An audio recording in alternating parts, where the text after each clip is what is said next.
If you are what you say you are, a superstar, then have no fear. The camera's here and the microphones, and they wanna know. Yeah, a fresh, cool young Lou trying to cash his microphone check 212. All right. You're listening to the We're Talking Football podcast, coming to you from a Shared Universe podcast studio. I'm Weston. With me to my left is my right-hand man, Lou. Lou, I've made an executive decision. I'm going to hire you full-time to come to my house and be my personal DJ. All right. While I am working. The hits just keep on coming from you, brother. Like I said, I do bar mitzvahs, bat mitzvahs, weddings, you name it, I do it. You left out quinceañeras from your last time. I cannot pronounce that, actually. So after a 2-week hiatus, we are back at it. It is our favorite time of the off season. It is draft month. I'm super excited about our show tonight. Lou, do me a favor, tell the listeners what we have in store for them this evening for our first show related to the 2021 NFL Draft. Well, I'm really excited what we have coming down the pipeline for some of the shows that we have here. We're going to kick it off by going over some of our favorite players in this year's draft. We're going to go over about probably around 4 players each, what we like about them, kind of give them some brief scouting reports, some player comps, let the viewers know which games we watch so they know, how much homework we put in and what have you. Then we're going to drop a bomb and saying what player we don't like that's getting a lot of hype from a lot of, I'm going to say, media that we just don't frankly understand. So that's pretty much the voyage we're going to take you on today's show. A fantastic voyage it'll be. Maybe we got to work that into the playlist. It's on the list. So what I'm thinking here, Lou, is, and what I love about tonight's show is it's certainly a different approach than to what we see from a typical draft prospect coverage. Really the intention you and I discussed was to not necessarily cover all of the premier prospects, but to focus on some day 1, day 2 type prospects that could positively impact teams. So yes, you'll hear a superstar name here or there, but maybe some, I don't want to call them under the radar. If you're day 1, day 2, you're not under the radar, but realistically, again, we're not talking about 7 of the top 10 draft picks come April 29th. Yeah. So do you want to start us off? Do you want to alternate? Yeah, let's go. Let's alternate. All right, cool. We didn't really discuss that, so a little free form here. Okay. So kick us off. All right, so before I tell you about my first prospect that I'm going to be covering today, I want to talk real quick about something called relative athletic scores, because I'm going to be dropping this terminology numerous times throughout the show, and I want the viewers to basically have a better understanding. Relative athletic scores is basically a metric and analytic system created by a guy named Kent Plate. It takes players' measurements, like their height, their weight, their 40 time, broad jump, 3-cone drills, you name it, and puts them on a 0 to 10 scale compared to the position groups. Cornerbacks are compared to cornerbacks. Wide receivers are compared to wide receivers. Then a final score is then produced, which is also on a 0 to 10 score to show overall athleticism for a draft prospect. This helps determine a prospect's speed, explosion, agility. And the main reason and purpose of this is to chart trends over time, showing that overall athleticism is a likely contributing factor to a player's success in the NFL. I know it's very sabermetrics-esque, and I'm a firm believer in analyzing, these type of numbers. You also have to incorporate the tape too, so I'm not just a live and die by something like this. So if I say something like RAS, that's basically kind of like a metric system that's being popularly used nowadays. So the first person I'm going to be talking about is Jason. So before you talk about your first, and I won't say the person's name because I almost did, this is what I love about us as the odd pairing and the odd couple, because you are very much self-identified a metric man, and I've always claimed that I am a kind of a tape only, eyeballs only. I put very little stock into measurables. So I'm saying that to let audience know that you won't hear a RAS score from any of my players because I didn't have the metrics I didn't put those into that scoring system. But I think this is where we blend really, really well, right? You look at football from a totally different lens than I look at football, but we meet in the middle, and I think that's what is going to make tonight really exciting when we're talking about these players. Yeah, I feel like I'm like Neo in the Matrix. I see everything in numbers. So okay, yeah, So, first guy I'm covering is J.C. Horn. A little quick background on J.C. Horn. If the last name sounds familiar, it should. J.C. Horn is the son of former NFL wide receiver Joe Horn, who pulled the cell phone out from under the wrapping in the end zone on his touchdown celebration. Yes. So for J.C. Horn, everyone keeps on talking about Patrick Surtain, but I think J.C. Horn is cornerback 1 for me. And I know who else agrees with me, Richard Sherman, who knows a thing or two about cornerback play. Sherman stated on Pro Football Focus, Horn is the guy he thinks is going to be the most successful in the NFL coming out of this year's class. Josh Palmer, former Tennessee Volunteers wide receiver, also has some high praise for Horn. He anointed him the #1 trash talker in the SEC. That's high praise. That is high praise, right? A lot of trash talking going on in that conference. Exactly. So if you're #1, it means you're doing something right. And we're talking about the SEC. This kid played in the SEC. He is battle tested. I'm going to drop a bunch of wide receivers he's covered during his collegiate career. A.J. Brown, Kyle Pitts, Devontae Smith, Jalen Waddle, Jerry Jeudy, Henry Ruggs, Elijah Moore, Terrace Marshall, Van Jefferson, Justin Ross, Cornell Powell. Those are heavy hitters. All of them are top wide receivers that are NFL either already in the NFL or NFL bound. So those are heavy hitters that he went up against. Impressive resume. It is. So some games I watched the Auburn film, Florida, LSU, and Ole Miss. So let's go over some of his strengths. The RAS score, 9.99 out of 10. Jesus. That means he's ranked second out of over 1,700 cornerbacks from 1987 to 2021. Do you know who was first? Dion. That's a good guess. Byron Jones. Okay. Byron Jones in that crazy workout. He had that ridiculous broad jump that ranked him #1. So right then and there, it tells me he has the explosion and the athleticism right there. So then I went to the tape. What I saw, he's an alpha dog. He exudes confidence when he's on the field. I think the young folks will say he has like swag. Did I do that right? I don't know. I'm not young anymore, Lou, but I think I've heard that term. Can we get once a or fact twice. check? Fact check, please. He's amazing in press man coverage. Once he gets his hands on you, boom, you're done. Horn's also a big hitter when he tackles. We're going to get into that a little bit. He's a gambler, but in a good way. He's always going for that pass breakup or that interception, and he has phenomenal recovery speed. Let me give you an example. He always lets the wide receiver think that they beat him because he wants to bait the quarterback to throw at him and then goes for the pick or the pass breakup. He's always ripping at the ball. And if you want to see what he did against the unicorn in this year's draft, Kyle Pitts, go watch that film. It was phenomenal. Now, Pitts beat him numerous times, but Horn was all over Pitts. It was perfect coverage by Horn, but Pitts, like I say, is a unicorn, man. He just would use his bigger frame to shield Horn and make the catch. Some of the weaknesses, he needs to improve his off-man coverage. He reacts slow and plays tentative. He has a tendency to miss tackles, and that's just putting it lightly. He is a big hitter, but he whiffs on them a lot. He missed 21.1% of his tackles, which ranked him 193rd out of 300 eligible cornerbacks in this year's draft. So not good. He's also grabby. He's going to need to refine some of his technique to avoid holding and pass interference penalties in the NFL. But hey, if you're not cheating, you're not trying, in my opinion. Hey, 2 points to make here. He's not afraid to come up and try to tackle. Love that about him. Maybe he's not the best at it. And to your point, good corners are grabby. They're aggressive. They want to be close to you, and they're going to cheat every way they can, and they know every technique on how to do it. I don't care if my cornerback can tackle. Just shut down that #1 wide receiver. So pro comparison, the way he plays man coverage and his aggressiveness reminds me of Jalen Ramsey. Now, I'm not saying he's Jalen Ramsey because Ramsey, in my opinion, was the best cornerback I ever scouted.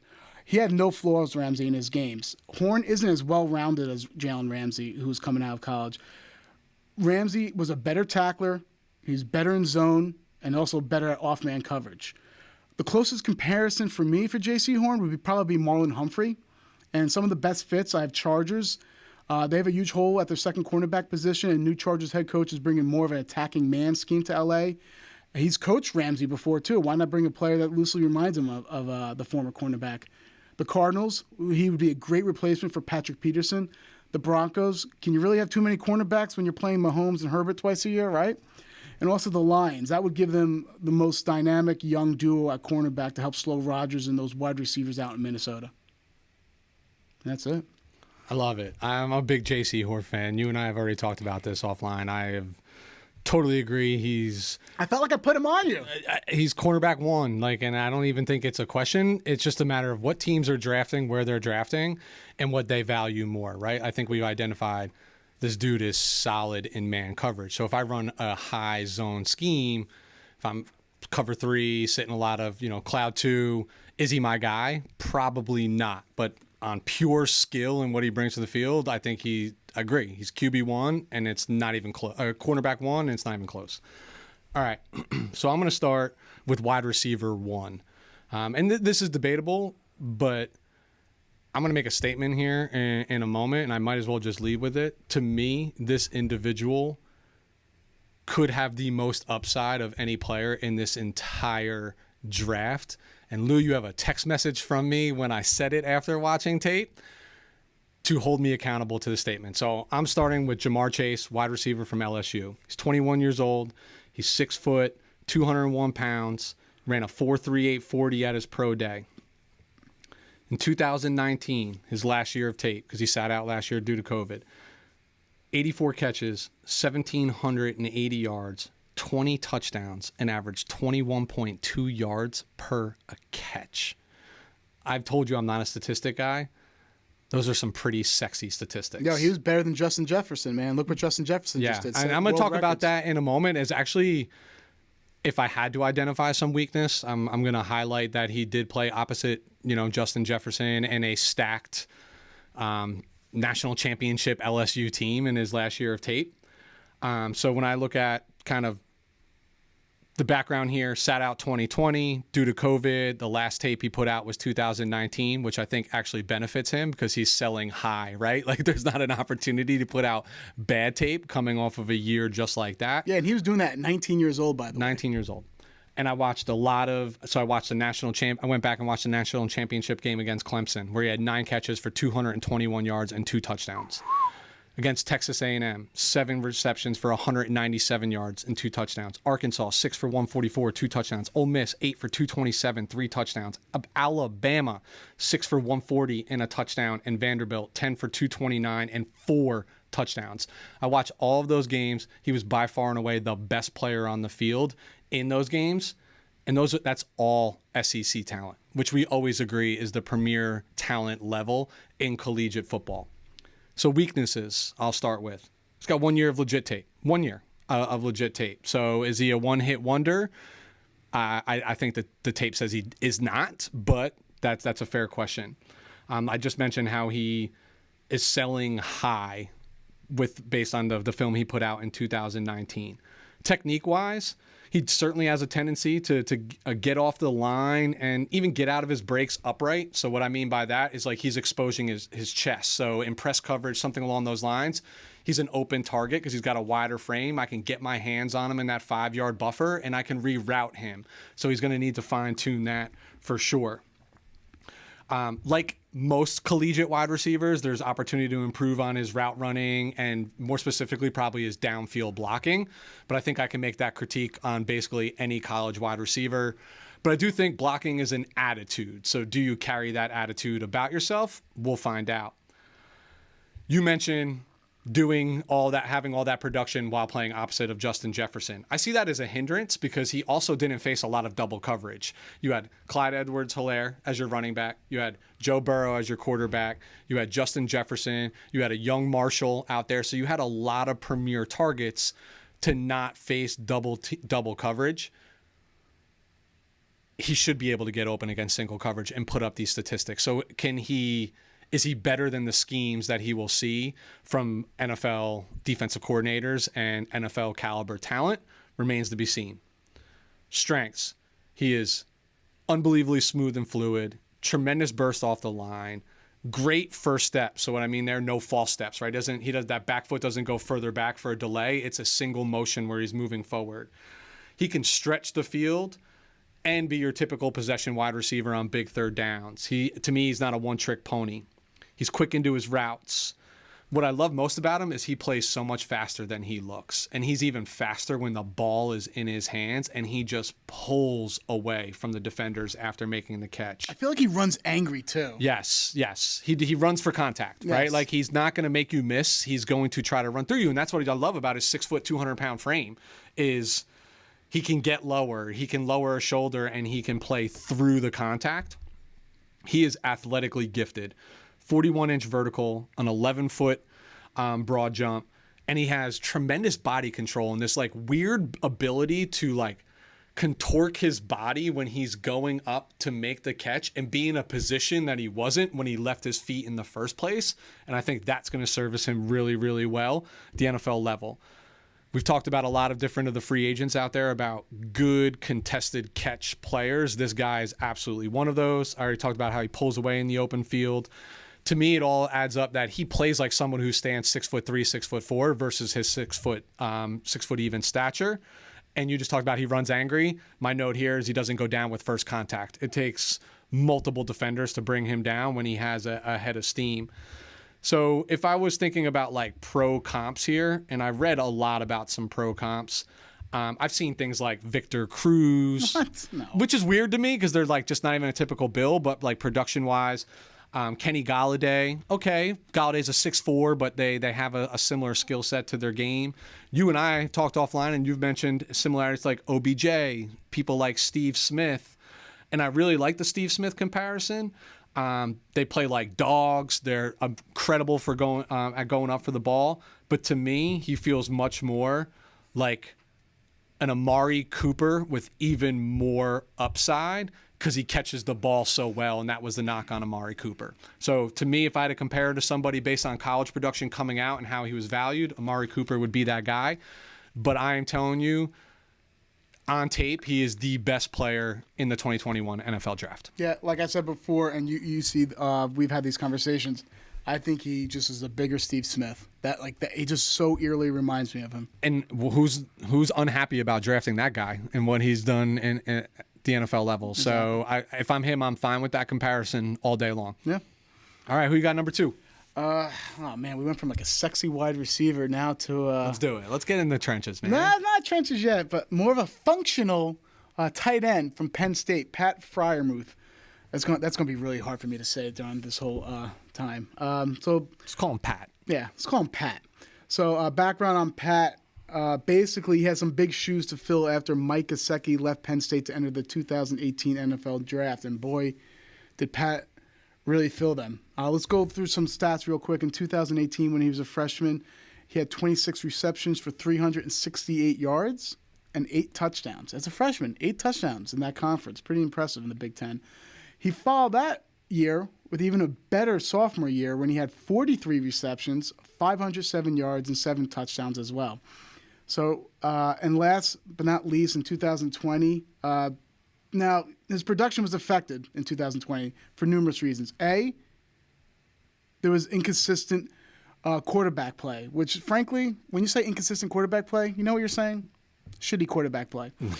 And also, he experienced a season-ending shoulder injury which requires surgery. So last year he didn't go off on a high note. He had 23 receptions, 310 yards, and only 1 touchdown. Games I watched was Michigan, Nebraska, and Ohio State. Now, some strengths. He's a complete and versatile tight end that can play effectively as an inline tight end, so closer to the line of scrimmage, your traditional tight end, but also athletic enough to be utilized in the slot.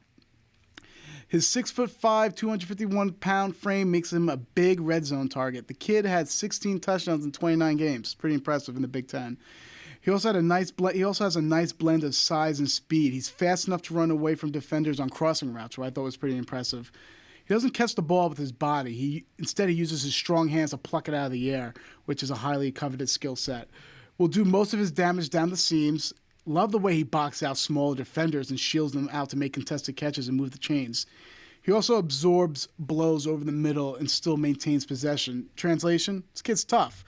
I mean, he had the name Baby Gronk for a reason. Now, I'm not saying he's on Gronk's level, but he also doesn't have back injuries like Gronk did coming out of college. A lot of people have criticized his blocking, but I don't see it. I disagree. I turned on the Nebraska game. He consistently pushed defenders back when manned up on ISO blocks or double teams. He did a fantastic job as well as pulling as a run blocker to get to the second level, identifying the linebacker that needed to be cut off. He's a way better blocker, in my opinion, than most tight ends coming out of college. Some weaknesses, he runs sloppy routes. Needs more refinement as a route runner. His routes aren't crisp. He rounds out a lot of his routes coming out of his breaks, especially on out routes. He does have some concentration drops. He needs to also do a better job recognizing pockets in the zone and when to sit down in them and be a bailout for his quarterback. He's a good athlete, but not an elite one like Pitts is or Noah Fant. And injury history. We stated before he had surgery to repair a torn anterior and posterior labrum. How's his shoulder going to hold? Say that 3 times fast. I couldn't. I'm shocked I even got it out the first time. How's that shoulder injury going to hold up, especially with his physical style of play? Pro comparison was difficult. I was thinking Hunter Henry, but he's more athletic than Henry. So how about TJ Hawkinson? Similar size, 6'4", 250 coming out of college. Both willing, capable blockers that can play inline and the slot. They're sneaky athletic. They even had similar college production as well.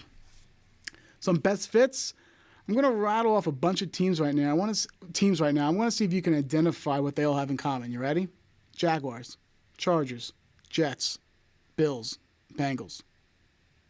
A need for a tight end. Well, yeah, obviously, but they all have young play callers who need that missing warm security blanket in that offense to help them sleep at night. Does the tape tell you, and your rash statistics tell you, that he is projected to have better success than Mike Gesicki in the NFL? 100%. Good. Yeah, no, I definitely think he's better than Mike Gesicki. He's more physical than Mike Gesicki, and I feel like you can utilize him in way more strategies than you could with Gesicki. Because Gesicki, you're not going to use him in inline. Yep. Admittedly, and that's why I'm asking you, I did not watch a ton of Penn State offensive tape or Penn State. They started 0-5, 0-6 this year. It was just like a weird year for them collegially. So, most of my time was spent watching the defensive side of the ball, which you and I are both going to talk about here in short order. So I wanted your genuine opinion on that. Yep. All right. So that leaves me up with number 2, huh? So I'm gonna love talking about this individual. He might be. I know when we were going through Senior Day as like our first show or Senior Bowl, I gushed about a couple players that I thought would be my draft crush. This individual has quickly transformed into my draft crush, and it's Asante Samuel Jr., defensive back, cornerback from Florida State. He's 21 years old. He's 5'10", 184 pounds. He clocked a 4.45 and a 4.52 40 at his pro day. He's a 4.5 guy, right? Let's average that out. 35-inch vertical, 10-foot, 4-inch broad jump. Some background here. He is the son of Asante Samuel Sr., who was a 2-time Super Bowl champion, an All-Pro, who played 11 seasons in the league. Some pretty darn good pedigree, and I would argue that he is a better prospect coming out of college than his own father was. So hopefully he lives up to the tape. This is where he's super impressive. In 2018, as a true freshman, 18 tackles, 9 passes defensed. In 2019, 49 tackles, 1 pick, 14 passes defensed. In 2020, 30 tackles, 3 picks, 6 passes defensed. He only played 8 games in 2020 after declaring for the draft, and just a bad season for FSU football, that it was just better for him to preserve his body, get ready for his NFL prospects. Or quit on his team, depends how you look at it. A lot of people did this. A lot of people held out for COVID for reasons, and he's not alone in doing that. I'd like to think, given who his father is, this guy's not a quitter on his team. But, hey. Just playing the contrarian. Yeah, no, absolutely. Playing the contrarian. Beauty's in the eye of the beholder, so it depends on how you view him. If you were listening to those stats, Lou, 29 passes defensed in 21 games. Can I also add something real quick? Yeah. What's even more impressive, he's had numerous defensive coordinators, meaning he stated that he's had numerous different types of defenses. He's played man, zone, depending on who they brought in for defensive coordinator. So he did all that in numerous schemes. Yep. And there's a trick to his trade, and it's a little bit about his background as well that I'm gonna dive into in here in a moment. So the games I watched: Georgia Tech, Miami, UNC, Notre Dame. Admittedly, not a ton of exciting tape in 2020 after that first game, which was Georgia Tech.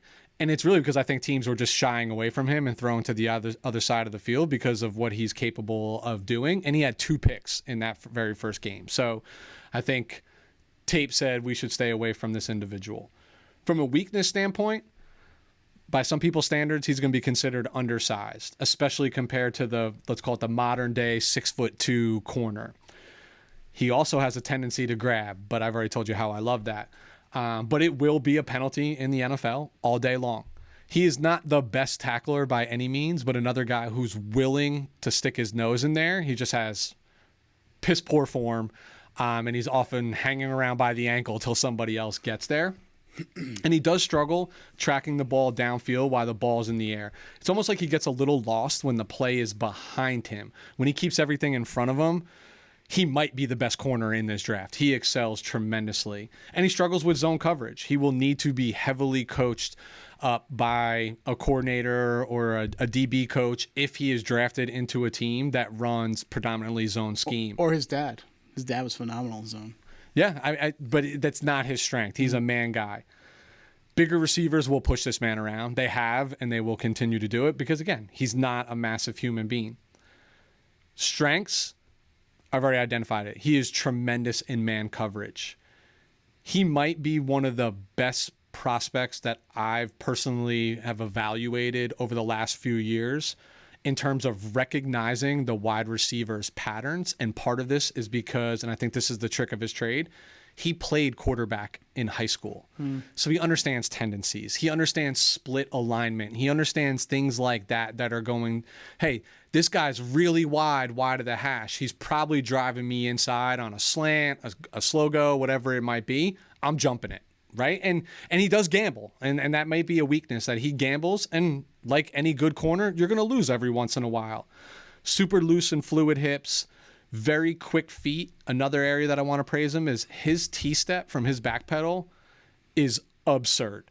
There is zero wasted movement when he is coming to a stop to make his break in terms of recognition.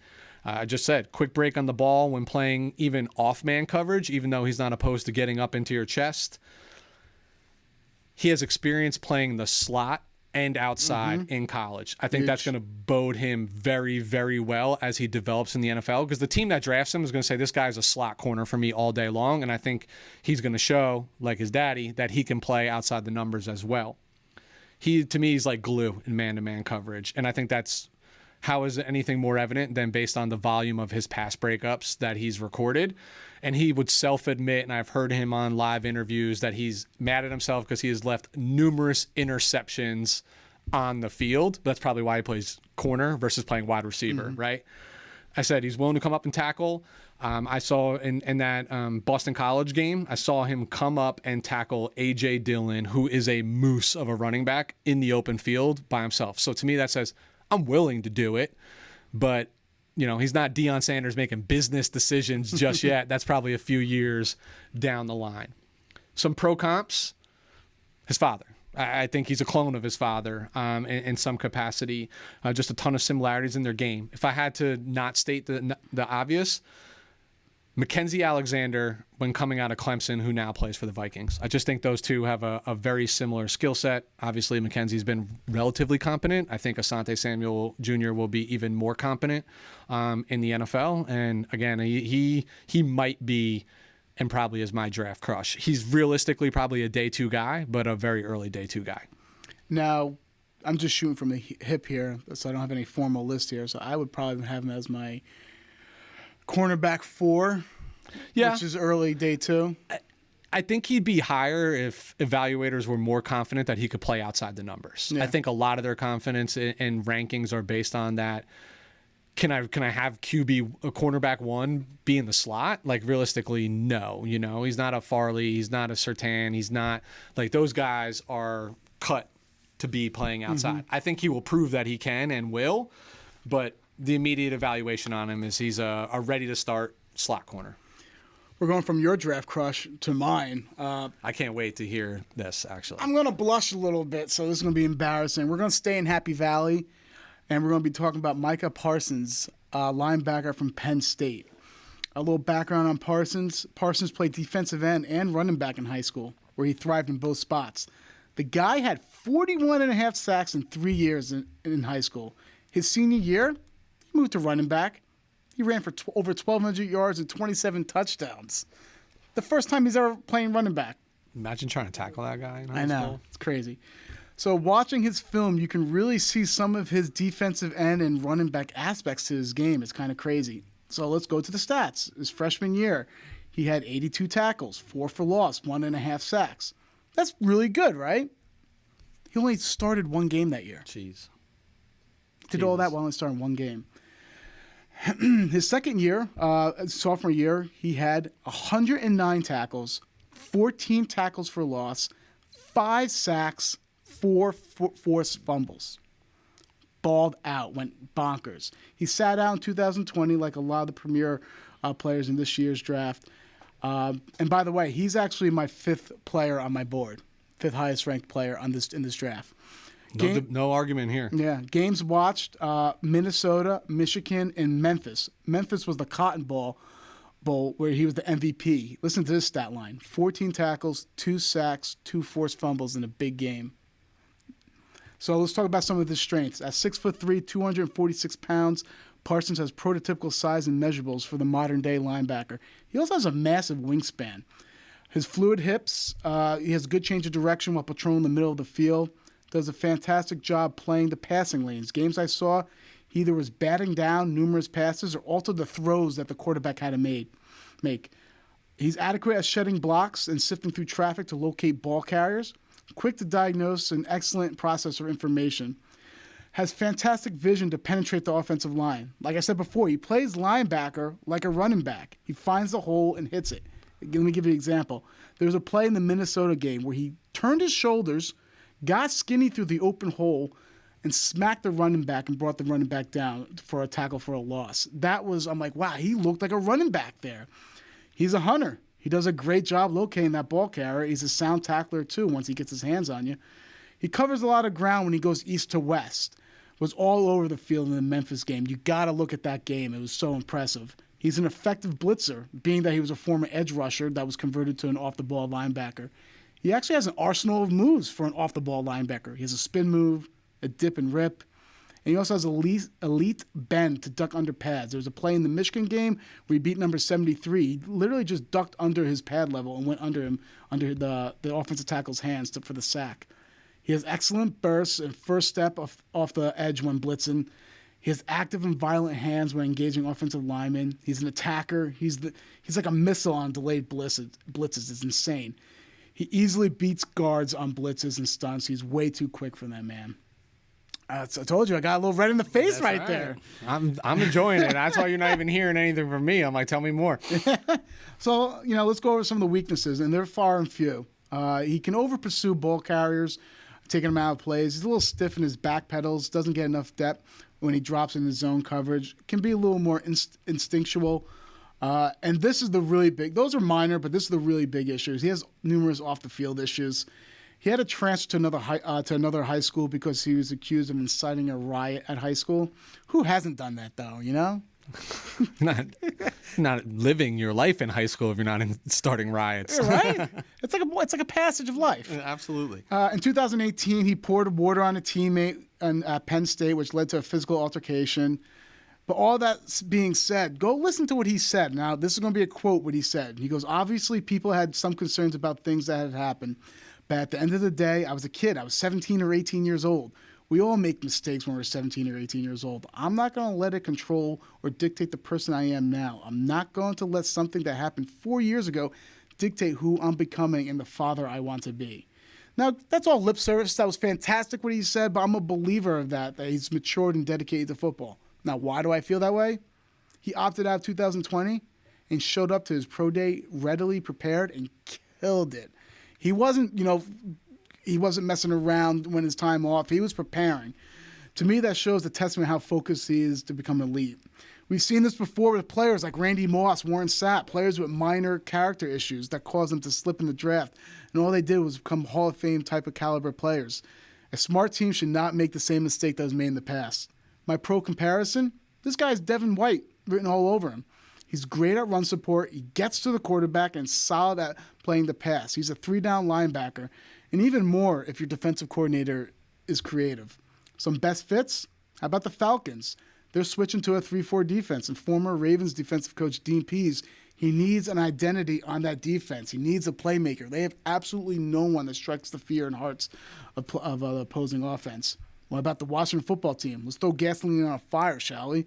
Give Riverboat Ron another defensive chess piece and actually address the linebacker position, which is a weakness. How about the Broncos? Vic Fangio is a brilliant defensive mind that would be creative in Parsons' deployment. They, too, are also weak at the linebacker position. And last but not least, how about the Patriots? I think that Bill Guy likes that versatile defensive playmaker. I'm not 100% sure, but I get a weird feeling that he can maybe make use of him. There are 32 teams in the NFL, Lou. I would challenge any general manager or defensive coordinator in the NFL to tell me that they couldn't use this guy. I just hope he goes to a 3-4 team as opposed to a 4-3 team. I want him all over the place. I don't just want him as a will linebacker. The 3-4 lets him be more hybrid, right? Yeah. Instead of just like you're keeping him off the ball, or I don't know if I want this guy just covering tight ends and backs out of the backfield. Like I want him smacking backs at the line of scrimmage. I want him chasing quarterbacks. Let him use his pass rush's prowess. Yeah, let him do everything that he does well. Let's not ask him to do other things. Yeah, a lot of people pro-comp him to Miles Jack, which would be phenomenal, but I think he's better than that. Again, no disagreement here. I like Parsons a lot. What do you got next? So I'm getting into the trenches on the offensive side of the ball here, Whoa. which is like uncharted territory for me. Trust Wow. me. So Dylan Radins, the offensive tackle from North Dakota State. He's 23 years old. He's 6'5.5", 300 pounds. He has an 80-inch wingspan. He's got 33-inch arms, 40 time of 5'11", 3-cone and 7.27, and a short shuttle of 4.53. I don't normally spit out 3 cones and short shuttles, but I think his 40 times a little bit misleading. Those are pretty decent 3-cone and shuttle times to speak to his athletic ability. Some background on him, which I think is important because he played at an FCS school, right? It's not the same level of competition like these other guys we're talking about. So he came into college as a defensive end. He was scouted as a DN, which to me speaks to his athletic ability, especially being able to make that conversion from a DN to an offensive tackle. He also played varsity basketball in high school, knows how to use his feet. That's why that shuttle and things of that nature become a little bit more important. He redshirted his freshman year and bulked up to make that switch to offensive tackle. Now, due to COVID-19, the FCS season got completely shaken up. They played one spotlight game back in October of 2020 against Central Arkansas. So the last tape anybody really has on him is from his week at the Senior Bowl, which we spoke very highly of him based on his performance. Although he did start slowly, but he absolutely finished as one of the top, if not the top offensive linemen at the Senior Bowl behind your center that you love so much. Oh, yeah.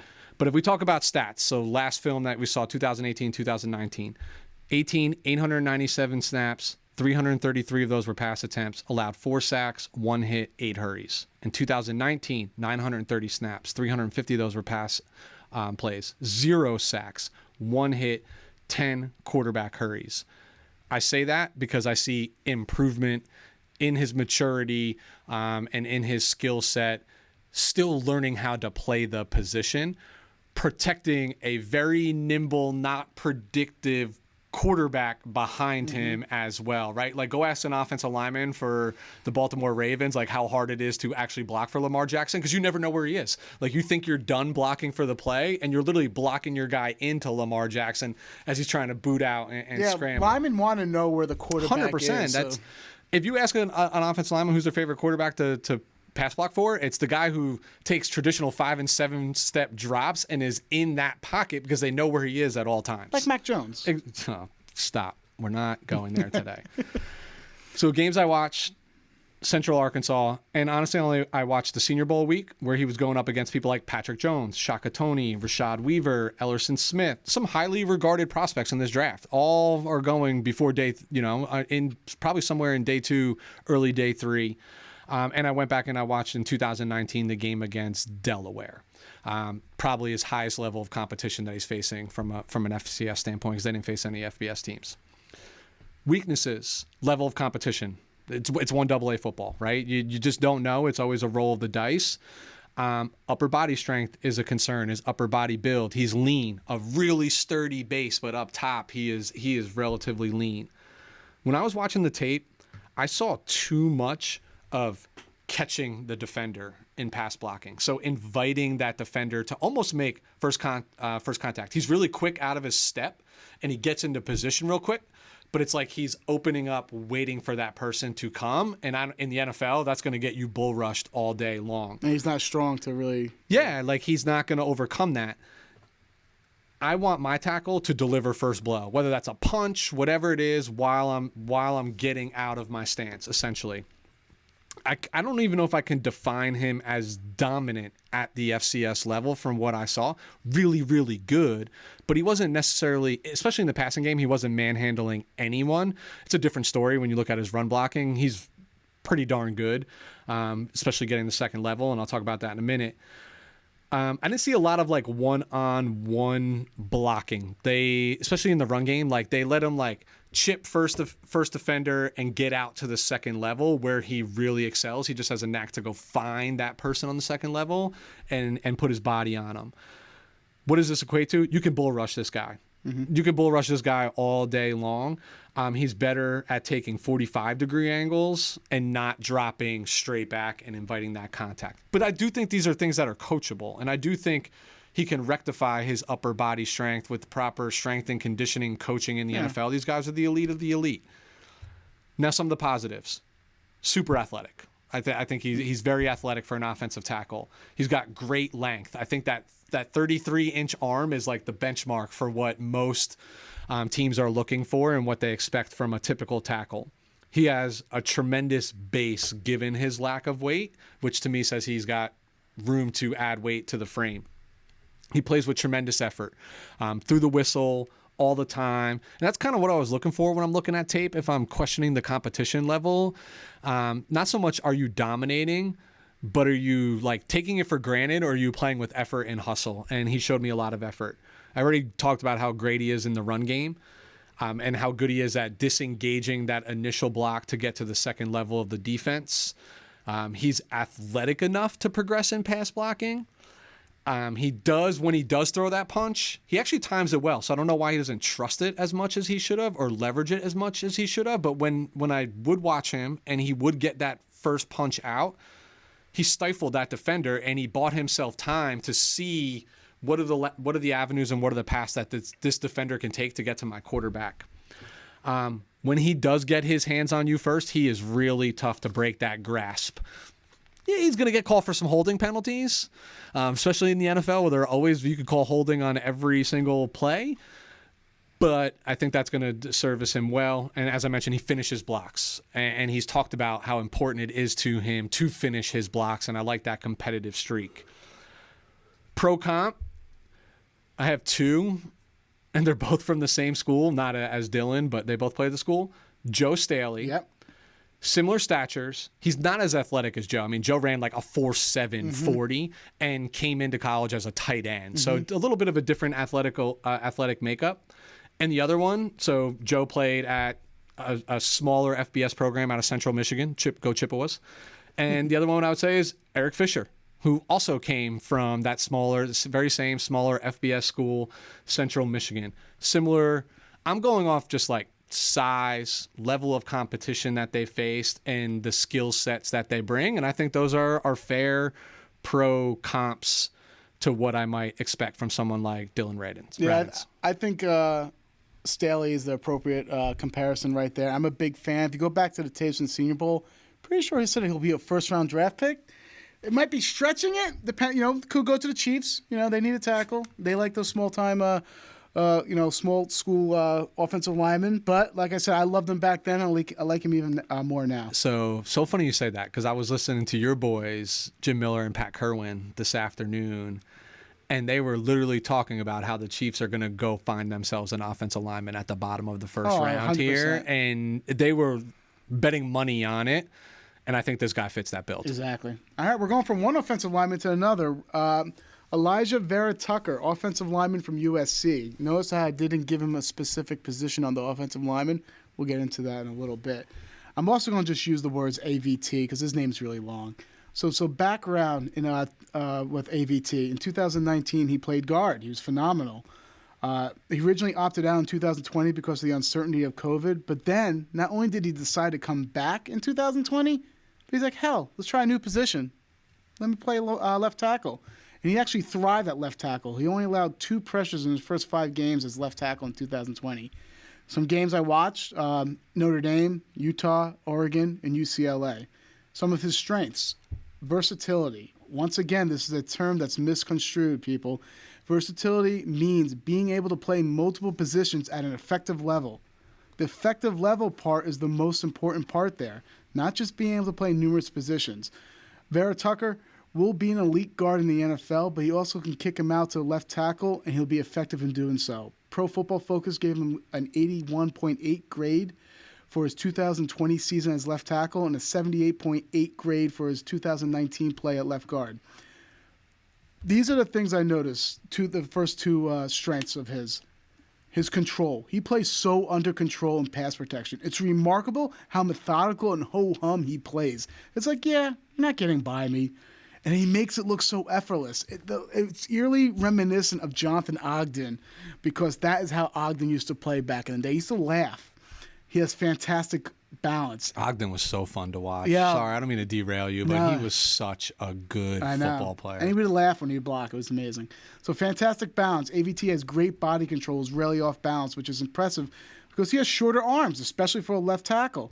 Normally, when an offensive lineman has shorter arms, they try to strike first and lunge forward and overextend themselves to overcompensate for the lack of length, which then leaves them vulnerable to moves like the one-arm jab moves, the push-pulls, the clubs, but not him. He's never out of place or oversets. There was a play in the Utah game where the defensive end had a nasty spin move.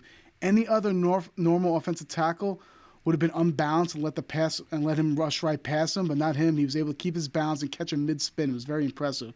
He has a wide, thick frame that helps to create a solid anchor for him. Bull rushers barely phase him. He doesn't give up much ground when he gets bull rushed. He has quick feet where he does a good job mirroring and staying in front of a defender. Just reminded me of like a dancing bear kind of. He's smart. He's quickly able to identify stunts and twists. His head's always on a swivel, always looking to help out.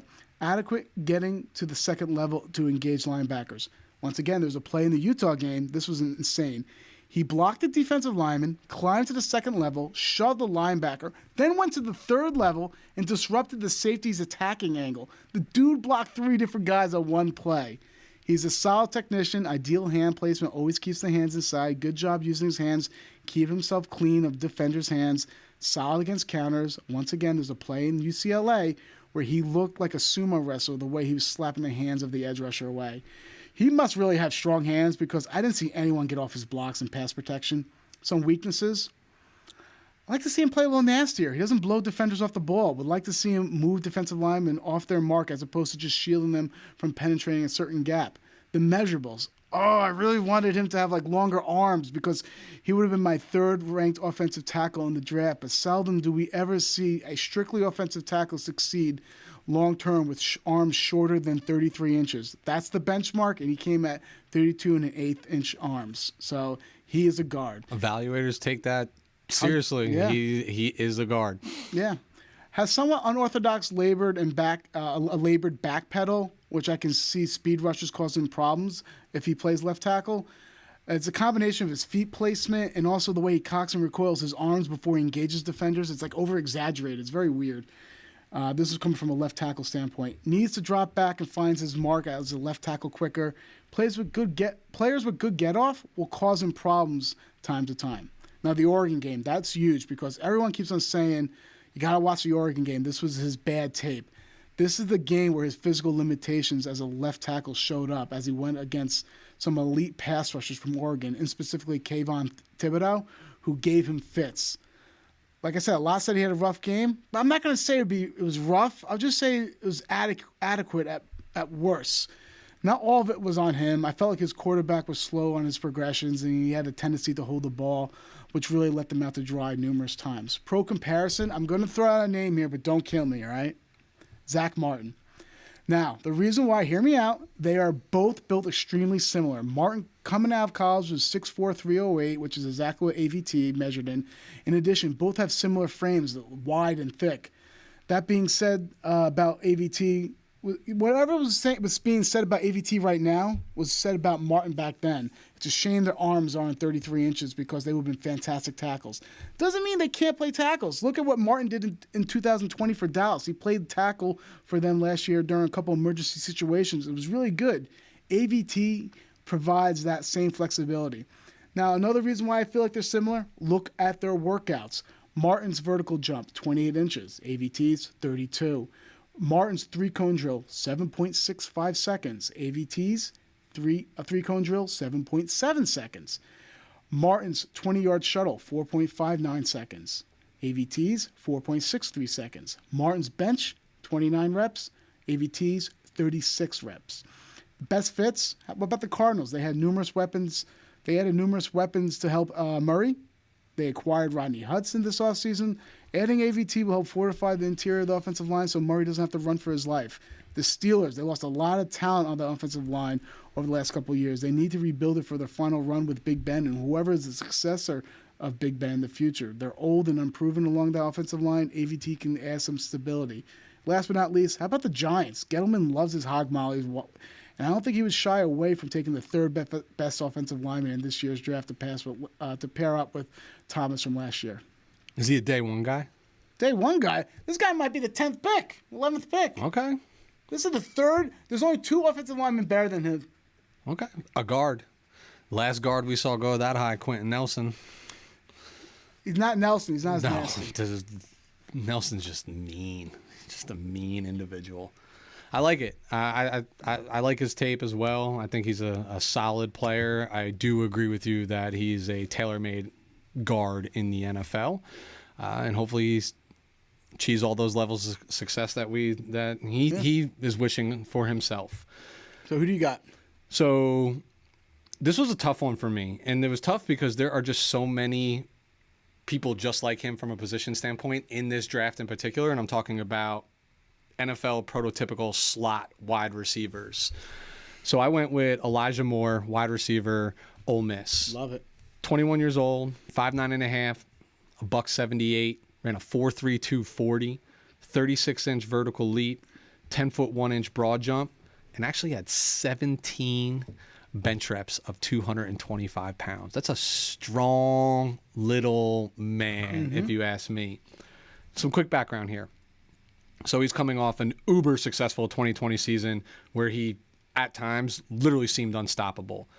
His speed, his quickness, it's going to allow him to actually contribute as a return man as well, which I think is going to bode him well in the NFL. Coming out of high school, he was a 4-star recruit. Listen to this class he came out of high school with. Jalen Waddle, Justin Ross, and he actually ranked higher coming out of high school than Jamar Chase and Rondale Moore. I thought that was pretty exciting stuff. The amount of offers this guy had and chose to go to Ole Miss, it's like mind-boggling why he made that choice versus anywhere else he could have gone. But I think long-term that was the better decision for him because of the exposure he ultimately got, especially last year. But yes, this is also the same guy who lifted his leg to pee like a dog as a celebration after scoring a touchdown that set the football world on fire. Love it. At the collegiate level. Yeah, I love antics like that. You know, it's just I don't know how great it is for the game. I always get a kick out of him. Don't be a boomer. I know. I'm totally boomer. 2020 he had 86 receptions, 1,193 yards, 8 touchdowns, just under 14 yards a catch. In 2020, 639 snaps. 491 of those were from the slot. So that's just about 80%. I just want you to keep this in mind as we talk about strengths and weaknesses. In 2019, 67 receptions, 850 yards, 6 touchdowns, 12.7 yards per catch. Just to give you an idea of his production. Games that I watched, Mississippi State, where he went 12 for 139. South Carolina, he went 13 for 225 and 2 touchdowns.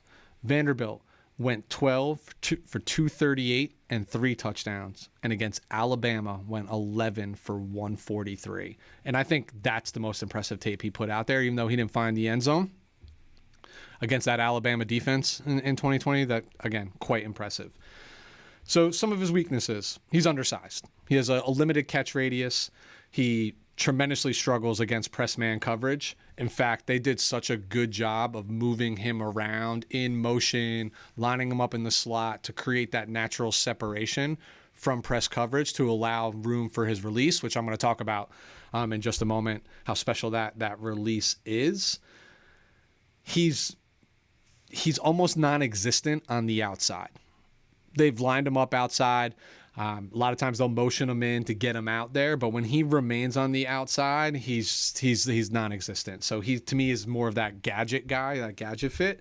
So that leads back to being that more ideal slot guy. NFL defensive backs will handle him deep down the field, unquestionably, just given his size. But I think he does certain things well to give him an advantage when I'm talking about how he does stretch the field. So this guy is super explosive, and I mean super explosive. Big playability with the ball in his hands. It's a potential home run every time he touches the rock. But he's tailor-made for the slot. He's super quick off the ball. He's abnormally quick in and out of his breaks. Another guy I say, no wasted movement, no hesitation or false step. He's just a quick release. One of the things that I love about him is the effort. He goes hard on every play. I did not see one play where he was actually walking off the ball. The NFL, these people are really smart. They see a false step. They see a half-ass effort on a release from a line of scrimmage. They know it's a run play, or they know you're not involved in the play, and they immediately focus elsewhere. And I think he just does a good job of selling the fact that the ball could be coming to him on any play. He plays with zero fear in traffic. So he had some concentration drops for sure that I'm sure he got some alligator arms, but the willingness to go there for a guy of his size, I find that extremely sexy if he's somebody that I'm evaluating. And he positions his body really well. Not like Jamar Chase, where I was defining when he goes up for the ball and he's like this contortionist. He just has a unique way of, even if he's going to the ground to make the catch, to position himself in a place where the hands are underneath and he's making a spectacular play. Really strong hands, really tough kid, and he can stack the D-back. So like I was saying that if a defensive back is able to get their hands on him, they're going to manhandle him. But when he's stretching the field, he does a really good job, if he gets past them, to controlling them by getting on the opposite side and doing what they call stacking that defensive back to control the effort that person could put forth. If I come to a stop, this guy runs through me, it's PI, right? If I throttle down and he stays throttled down with me, put the ball over my shoulder, I'm in a position to make a play. So crafty, creative, I like those things about him. Lot to like about Elijah Moore outside of his production. Pro comp, his own head coach, Lane Kiffin, compared him to Steve Smith Sr. With regards to his toughness and stop and start ability. And he emphatically made this comparison. I think that is a super heavy endorsement of anybody. And I don't necessarily see Steve Smith in Elijah Moore, because Steve Smith was special outside, right? He was not necessarily just a slot guy. I'm stealing somebody else's comp here, but NFL.com had a comp to Antonio Brown. Coming out of school, going back and looking at AB's draft profile, he was thought to only fit in the slot as well. Little did we know that he would become, for an extended period of time, an elite outside the numbers wide receiver. But this is also why I don't like pro comps, because that's setting lofty expectations on this individual. I could say he compares to Antonio Brown, but realistically, like, that's doing him a disservice. So just right? hedge your bet. Just say he's a poor man's Antonio Brown. No, so I don't. If he's good, he's Antonio Brown. If he's not, I'd say the draft profile is eerily similar to somebody like Antonio Brown. If you're asking me what the expectations for Elijah Moore should be from a pro comp perspective, to me, I see Curtis Samuel coming out of Ohio State. And equating to the production that Curtis Samuel's giving now to NFL teams, I think that is very realistic for Elijah Moore. He's dynamic from the slot, great in open space, and a home run threat every time he touches the ball. All right. I'm a big fan of Moore. I do get those AB feels as well. Like I said, But is that fair? I mean, AB was But not- arguably He top became. two. Became. He didn't get drafted. But I think when people hear pro comp, that's what the not so educated fan immediately thinks. I'm drafting Antonio Brown. Like, no. Like the AB that we remember was not AB coming out. It took whiles to get there. How about this, fans? Educate yourself, all right? Don't read so much into a pro comparison. All right, so now I'm going to actually, we're going to flip the script here, and we're going to talk about pretty much players were like, why are they getting so much hype? And I'm going to lead off here with Gregory Rousseau, defensive end out of the U, Miami. This year is not a good year when it comes to pass rushers, to say the least. There's not too many, to be honest with you, that I'm not sure when the first pass rusher will actually get drafted. But that could be a reason why Gregory Rousseau is people consider him a first-round pick. I don't. So let's go some background here. So in 2019, Rousseau had 54 tackles, 19 and a half tackles for loss, 15 and a half sacks. He was literally the second best player in 2019. Chase Young was obviously the first one. As a true freshman. No, actually, He was a true freshman. He was 18 years old, no? I thought he was a redshirt freshman. Well, no matter what, he was still young. He was a freshman. Yeah. then way to bail yourself out. Then what happened, he like a lot of players in 2020, he opted out because of COVID, and you can't, blame him. So I had to go back and watch some 2019 film. The games I watched was Virginia Tech, and Florida State. Some strengths, he has elite measurables. He's 6'7", 266 pounds, has 34-inch long arms, which will give short arm offensive tackles problems. We were talking about you need at least 33-inch arms for offensive tackles. Players like him will give the short arm, the T-Rex guy arms, a lot of problems because they can extend and really push them around. He uses his length well to disengage blockers, and we went over the 2019. He had a monster year. He's way too quick for interior offensive linemen when lining up as a 3 technique or a 0 technique on passing downs. 3 of his 4 sacks against Florida State were when he was lined up on the interior of that defensive line. His weaknesses, I didn't see this agility and athleticism everyone's talking about. He was slow to get off the edge. I'm not sure if maybe it's a football IQ or him just playing with hesitancy as opposed to his actual speed, because he did run a 4.68 40, so that's pretty impressive for his size. He has inactive hands. He's slow on stunts. Inconsistent pad level will leave his 6'7" frame exposed. He has no plan of attack while rushing. He just extends his arms, benches the player off, and then tries to shed off looking for the ball carrier or the quarterback. He attempts to win with strength and speed and is way too raw from a technique standpoint. He doesn't have a repertoire of pass rushing moves or even a go-to move.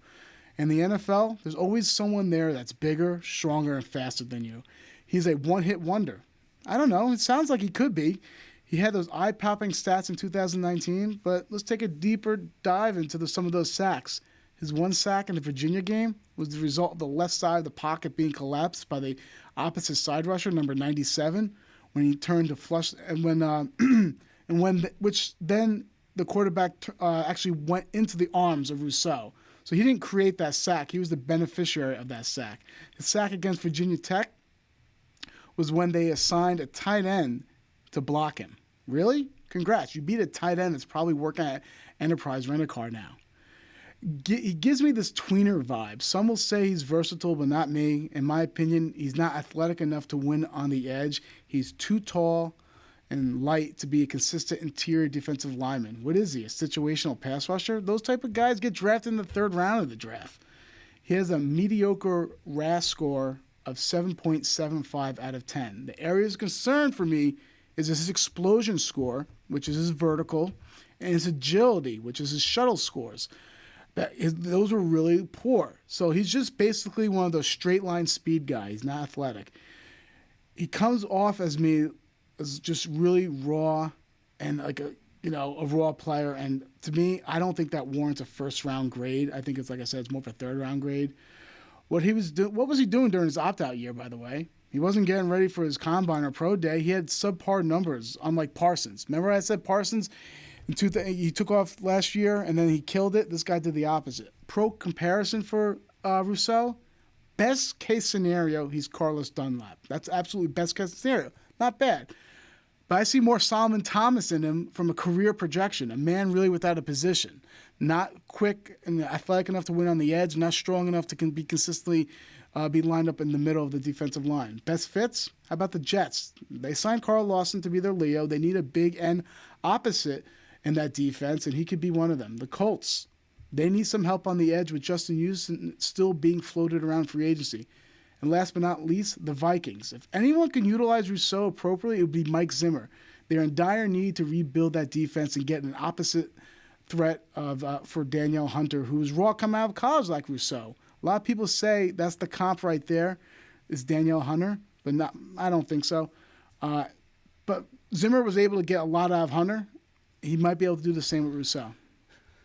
So it's funny because I like Rousseau. I understand everything that you're saying. And part of the reason why I like this individual is, and you were right, it was his redshirt freshman year that he put up 15. And I double-checked that after I put my foot in my mouth.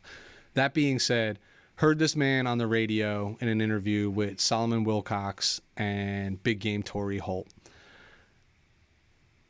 And he just seems like a really polished individual, a headsy player who is a super raw talent. And he talked about his eagerness to play anywhere where the coaches want to play him. You're making the same arguments that I'm about to make for my individual that I'm not so emphatically in love with, and I think is climbing boards due to just raw athletic ability, but a huge sense of unprovenness, if you will. I am rooting for Gregory Rousseau to, especially after hearing that interview and hearing how he represented himself as a person and feeling like it was very authentic and not coached up his talk track. But I can't disagree with any of your points because I saw all the same things, right? So I'm going to wrap us up with the individual I'm not so in love with, or more so not understanding I understand what the pre-draft type is. I just don't necessarily agree with it. And it's Jason Oweh, the edge rusher from Penn State, coming off of his redshirt sophomore year. He's 22 years old. And Lou, it's really hard for me to speak ill of this individual, and I'm not speaking ill of him. It's just not understanding all of the buzz because he is from our hometown of Howell, New Jersey. How could I ever badmouth somebody? What I will say is his parents were drinking. There's a lot of people from Howell. Yeah, I know. His parents were giving him an entirely different access to drinking water than our parents were giving when I started talking about the athletic ability here. He is 6'5", 257 pounds, and ran a 4.36 40 at his pro day. He has 34.5-inch arms, a 39.5-inch vertical, and 11-foot 2-inch broad jump. At 6'5", 257 pounds, that is ridiculous. So I just said he's from Howell. He played at Blair Academy. He played in the high school Under Armour All-American game. 2 different publications, so 247 Sports and ESPN, respectively, had him ranked as the number 4 and number 2 player coming out of New Jersey. He played basketball in high school, and you're going to hear me say this a bunch of times, he is an athletic freak of nature.